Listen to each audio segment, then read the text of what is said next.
उन्हाळी वळवणातला अजून एक प्रकार म्हणजे ह्या तांदळाच्या पापड्या. आता ह्याला कोण साल पापड्या म्हणतं, कोण भातुड्या म्हणतं, कोण फेण्या म्हणतं, तर कोण वाफेवरचे पापड म्हणतात. आता हा पदार्थ अगदी जुन्यातला जुना प्रकार आहे. आणि हे करण्यासाठी अगदी हेच तांदूळ हवेत, तेच तांदूळ हवेत असंही नाही. अगदी जुन्यातला जुना तांदूळ घ्यायचा किंवा कुठलाही जाळ्या प्रकारच्या तांदळाने हे तयार होतं. आणि मी तर अगदी रेशनच्या तांदळापासूनच हे केलेलं आहे. आणि तळल्यानंतर बघू शकता अगदी दुप्पट फुलणारे असे हे पापड तयार होतात. आणि तळल्यानंतर म्हणाल तर अगदी जिभेवर ठेवलं तरी विरघळतात अशा प्रकारच्या ह्या तांदळाच्या फेण्या आहेत. आता हे तयार करण्यासाठी कोणत्याही प्रकारचा जाडा असा तांदूळ घ्यायचा. तर मी इथं 1 किलो रेशनचा तांदूळ घेतलेला आहे. तो स्वच्छ नीट करून घेतलेला आहे आणि नंतर त्याला 2 ते 3 पाण्याने स्वच्छ धुवून घेतलेलं आहे. हे स्वच्छ धुवून घेतल्यामुळं आपले जे पापड असतात ते एकदम पांढरे शुभ्र तयार होतात. ते स्वच्छ धुवून घेतले की नंतर मग ह्याच्यात स्वच्छ असं दुसरं पाणी घालायचं आहे आणि हे 3 दिवसासाठी झाकून ठेवायचं आहे. बरं, आता ह्याच्यात आपण दररोज ह्यातलं पाणी रोजच्या रोज बदलायचं आहे. ह्यातलं पाणी दररोज बदलल्यामुळे ह्याचा आंबूस असा वास येणार नाही आणि आपल्या फेण्याही चांगल्या होतील. आता 3 दिवसानंतर बघू शकताय तुम्ही इथं मी वरचं सगळं पाणी काढलेलं आहे आणि असं एकदम मिक्सरला बारीक केलेलं आहे. तर हे अशा प्रकारचं सैलसर पीठ करून घ्यायचं आहे. हे पीठ 3ऱ्या दिवशी संध्याकाळी वाटून ठेवायचं आणि 4थ्या दिवशीही याचे आपण पापड तयार करू शकतोय. आता ह्याच्यात 2 चमचे मीठ घातलेलं आहे. आता मीठ हे आपापल्या आवडीनुसार कमी जास्त करू शकताय. आता हे सगळं मीठ यात मिक्स करून झाल्यानंतर छोटासा असा तुरटीचा खडा यात घालायचा आहे. तोही याच्यात सगळा मिक्स करून घ्यायचा आहे. आता तुरटी घातल्यामुळे ह्याचे पांढरे शुभ्र असे पापड तयार होतात. 1 चमचा त्यातच तीळ घालायचं आहे आणि 1 चमचा जिरे घालायचं आहे. म्हणजे ह्याची चव अजून जरा वाढते. हेही सगळं चांगलं मिक्स करून घ्यायचं आहे. हे सगळं मिक्स झाल्यानंतर अशा प्रकारच्या काही प्लेटा घ्यायच्या आहेत. आता ह्या प्लेटा घेतल्यामुळं अगदी त्या पिठाला आकार व्यवस्थित देता येतो आणि गॅसवर एका पातेल्यात पाणी उकळायला ठेवायचं आहे आणि दुसऱ्या मोठ्या ताटात थंड पाणी त्यात घ्यायचं आहे. आता हे पाणी कशासाठी हवं आहे ते तुम्हाला पुढं कळेलच. आपण घेतलेल्या प्लेटमध्ये चमचाभर पीठ घालायचं आहे आणि ते पीठ असं त्यात पसरून घ्यायचं आहे. प्लेट फक्त गोल गोल फिरवली की त्याला आपोआप आकार येतो आणि त्याच्यानंतर हा सगळं पीठ पसरून झालं की नंतर ही प्लेट त्या उकळल्या पातेल्यावर तशी ठेवायची आहे. एखाद मिनटं ह्याच्यावर ठेवल्यानंतर कडेने थोडंसं सुकल्यानंतर मग लगेच ही प्लेट पलटी करायची आहे. 2 ते 3 मिनटं ही पलटी केलेली प्लेट तशीच ठेवायची आहे आणि 3 मिनटानंतर ह्यातलं पीठ असतं ते शिजलेलं असतं. तर 3 मिनटं झाल्यानंतर ही प्लेट काढून घ्यायची. तर इथं बघू शकताय आपलं पीठ हे शिजलेलं आहे त्यातलं. आणि या पातेल्यावर आपण दुसरी पिठाची प्लेट ठेवायची आहे आणि जी अगोदर आपण वाफेवरची काढलेली प्लेट आहे ती त्या थंड ताटामध्ये ठेवायची आहे. आता ही प्लेट थंड होती आहे तोपर्यंत आपण दुसऱ्या प्लेटमध्ये पीठ थोडंसं घेऊन ह्या पिठालाही थोडा आकार देऊन घ्यायचा आहे. म्हणजे इथं आपल्या 3 प्लेटा तयार झालेल्या आहेत. एक पिठाची प्लेट, एक वाफेवर ठेवलेली प्लेट आणि एक थंड झालेली प्लेट. आता हे होईपर्यंत आपली वरची प्लेट असते जी की आपण वाफेवर ठेवलेली असते तीही शिजत आलेली असते. ती आता आपण ह्या वेळेला पालती करायची आहे आणि आता इथं आपण जी थंड व्हायला ताटात ठेवलेली प्लेट होती तीही काढून घ्यायची आहे. प्रत्येक वेळेला ज्या वेळेला आपण जी पापड काढलेला असतो ते ताट मात्र स्वच्छ पुसून घ्यायचं आहे. म्हणजे पूर्ण कोरडं करायचं आहे आणि मगच त्यात दुसरं पीठ घालायचं आहे. आता तुम्हाला मी इथं दाखवते की ही सालपापडी कशी काढायची. तर ही काढण्यासाठी आमच्या गावाकडे तरी दाभण वापरलं जाते. आता शहरात दाभण मिळणं जरा अवघडच असते.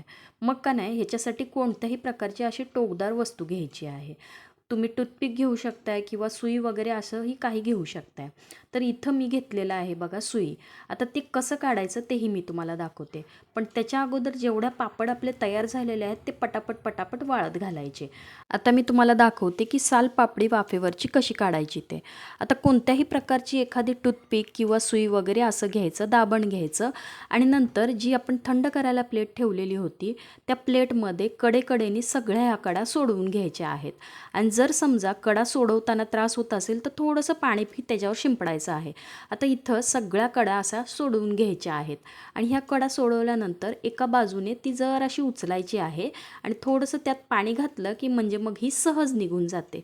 तर अशीच मी दुसरी एक तुम्हाला दाखवते. तर ह्या सगळ्या कडा अशा सगळीकडनं मोकळ्या करून घ्यायच्या आहेत.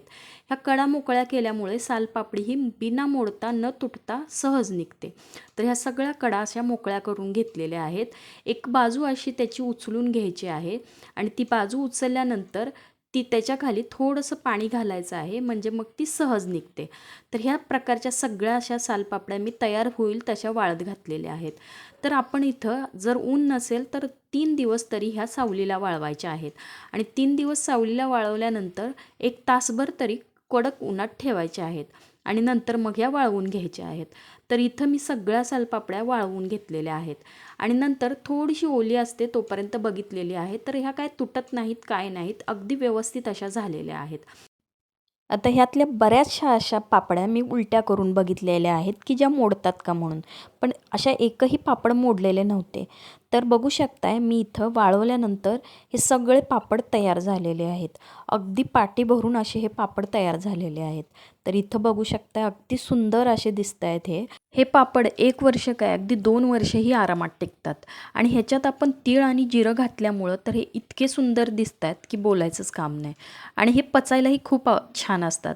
पहिल्या काळात हे पापड ज्या वेळेला आपण भाजत होतो त्यावेळेला कोळसा किंवा जो निखारा असायचा चुलीवरचा त्याच्यात घातलं म्हणजे मग शेंगदाण्याबरोबर हे पापड खाल्ले जायचे. आता ह्यातलेच काही थोडेसे पापड मी तुम्हाला इथं तळून दाखवते आहे. तर इथं तुम्ही बघू शकताय मी थोडंच तेल घातलेलं आहे आणि त्या तेलातच हे पापड तळून घेत आहे. तर इथं बघू शकताय पांढरे शुभ्र असे तयार झालेले आहेत हे पापड. आणि अशाच प्रकारचे आणखीन थोडेसे मी पापड तुम्हाला तळून दाखवते आहे. डब्यात भरते वेळेस काही थोडेसे पापड तुटलेले होते. आता त्यातला थोडासा चुरा म्हणजे छोटे छोटे जे पापड असतात ते मी तुम्हाला तळून दाखवते. आता हे बघा मी थोडासा चुरा जरी टाकला तरी पण ते किती छान फुलत आहेत. अगदी दुपटी तिपटीपेक्षाही जास्त फुलत आहेत. तर इथं तुम्ही बघू शकताय किती छान हे पापड तयार झालेले आहेत.